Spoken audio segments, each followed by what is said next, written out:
Welcome to today's episode of Coding Corner. Today we're going to be discussing how to code dementia. So let's start by clarifying what is dementia? Dementia is the presence of multiple cognitive deficits that interfere with daily life. It's characterized by a group of symptoms, and a few of those symptoms are memory loss, which is things like problems with short-term memory, forgetting recent events or conversations. Cognitive impairment, which includes difficulty with thinking or reasoning, planning, and organizing.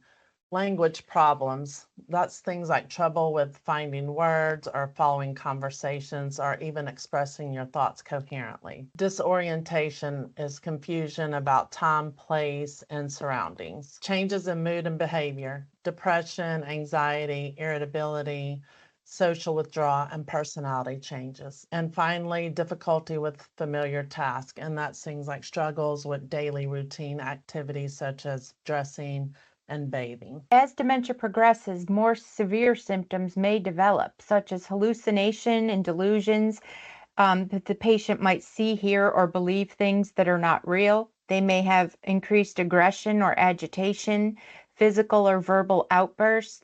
They may begin wandering or become restless, which can prompt safety concerns. They may have a loss of ability to communicate, and with severe memory loss, they may even forget names of close family members. So, Tina, what is the first thing to look for when coding dementia? The first thing you're going to want to do is to identify the underlying condition or disease process. A few common underlying conditions or disease processes are Alzheimer's, Parkinson's disease, or a residual from a stroke. There's also some less common causes, which include epilepsy, hypothyroidism, vitamin B12 deficiency, alcoholism, or Pick's disease. Steph, can you speak to the varying levels of dementia? Sure, there are really three levels of dementia: mild, moderate, and severe. Mild is just some general forgetfulness and struggling perhaps with word finding. Moderate is confusion. The patient probably requires help with personal care and has a tendency to wander.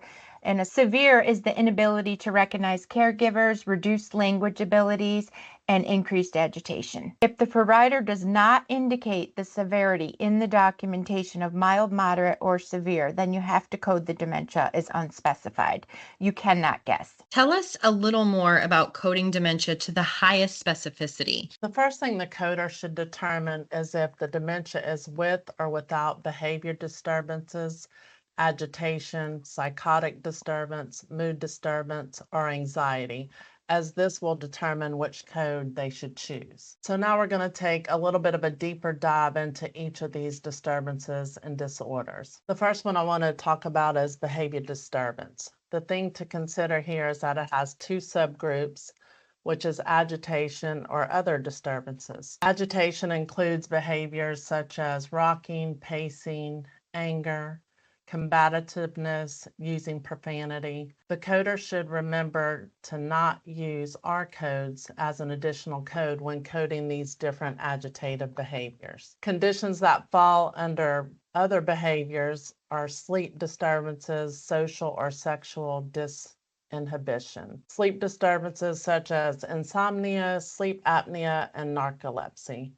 With this category, it's important to remember that any sleep disorder that falls under G47 is assumed related to dementia unless the provider specifically breaks the link. Use an additional G47 code to further describe the condition. Now I'm going to talk a little bit about anxiety.